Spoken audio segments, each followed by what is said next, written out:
मैत्रिणींनो, आपल्याकडे वेगवेगळ्या सणाला वेगवेगळे पदार्थ केले जातात, पण पारंपरिक जे पदार्थ आहे ते पदार्थ आपल्या लक्षात नाहीत किंवा आपण करत नाही आणि त्याची नावं सुद्धा आपल्या मुलांना माहीत नाहीत किंवा चवही माहीत नाही.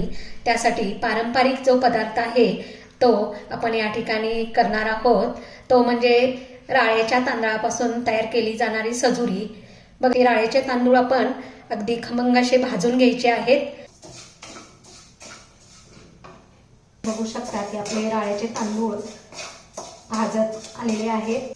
त्यानंतर आपण गॅस बंद करायचा आहे आणि हे तांदूळ थंड करण्यासाठी एका भांड्यात काढून घ्यायचे आहेत. हे तांदूळ थंड होईपर्यंत आपण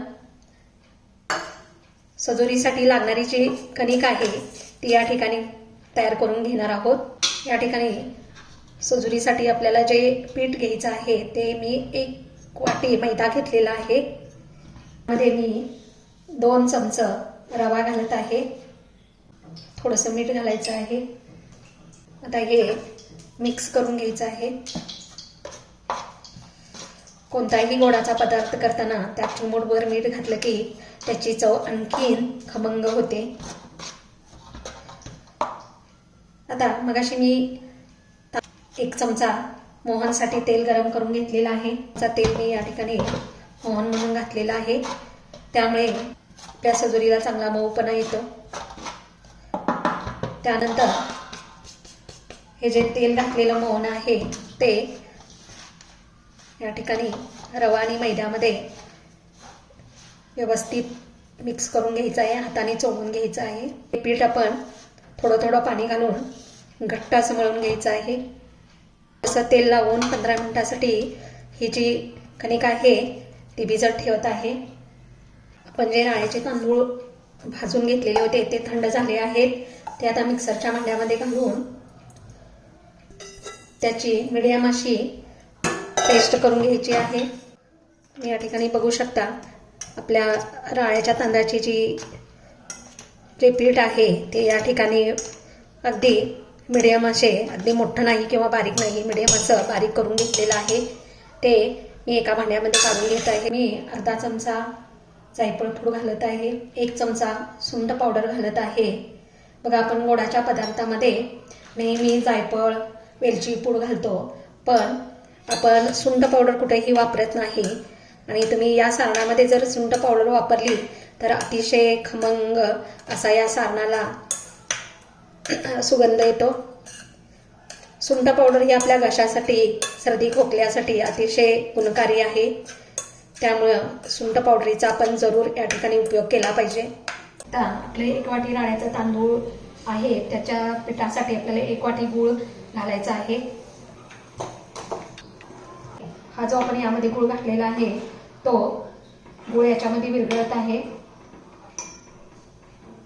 या पाण्यामध्ये मी 1 चमचा तूप घालत आहे.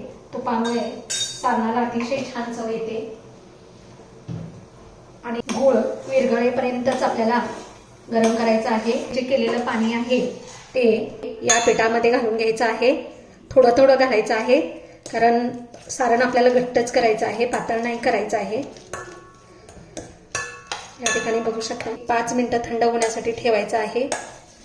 सारण थंड होईपर्यंत आपण या ठिकाणी आपली जी कणिक भिजवून घेतली होती ती एकदम मऊ अशी झालेली आहे. थोडंसं कोरडं पीठ लावून याच्या लाट्या तयार करून घ्यायच्या आहेत. कोरडा मैदा घेतलेला आहे लावायला. आता आपण याचे छोटे छोटे गोळे करून घेणार आहोत. सजुरी ही नेहमी थोडी जाडसरच लाटायची आहे. येथे आपण कणकीचे छोटे छोटे असे गोळे करून घेतलेले आहेत. त्याचबरोबर आपल्या सारणाचे सुद्धा असे गोळे करून घेतलेले आहेत. येथे आपण या कणकेच्या गोळ्याची अशी वाटी तयार करून घेणार आहोत. असं दोन्ही अंगठ्यानी खोलगट अशी वाटी तयार करून घ्यायची आहे. आणि या वाटीमध्ये आपण हा जो सारणाचा गोळा घातलेला आहे तो घालायचा आहे. गोळा फोडून घातला तरी चालेल, म्हणजे सारण आपल्या सजुरीच्या कडेपर्यंत जातं. आणि याचं आता तोंड आपण बंद करून घ्यायचं आहे. जसं आपण पुरणपोळीला उंडा करतो तसं दोन्ही तळहातावर हा गोळा प्रेस करून घ्यायचा आहे. त्यानंतर हलक्या हाताने आपली ही सजुरी लाटायची आहे, कारण जास्त जोर देऊन लाटल्यानंतर त्यातलं सारण बाहेर येऊ शकतं. आणि तुम्ही हलक्या हाताने लाटत असताना त्याची साईज तुम्ही तुमच्या मनाप्रमाणे करू शकता. इथे आपल्या सर्व सजुऱ्या लाटून तयार आहेत. आता मी गॅसवर तेल गरम करायला एका पॅनमध्ये ठेवलं होतं. आता या पॅनमध्ये हे तेल आपलं चांगलं कडक झालेलं आहे. त्यामध्ये आपण एक एक सजुरी सोडून तळून घ्यायची आहे.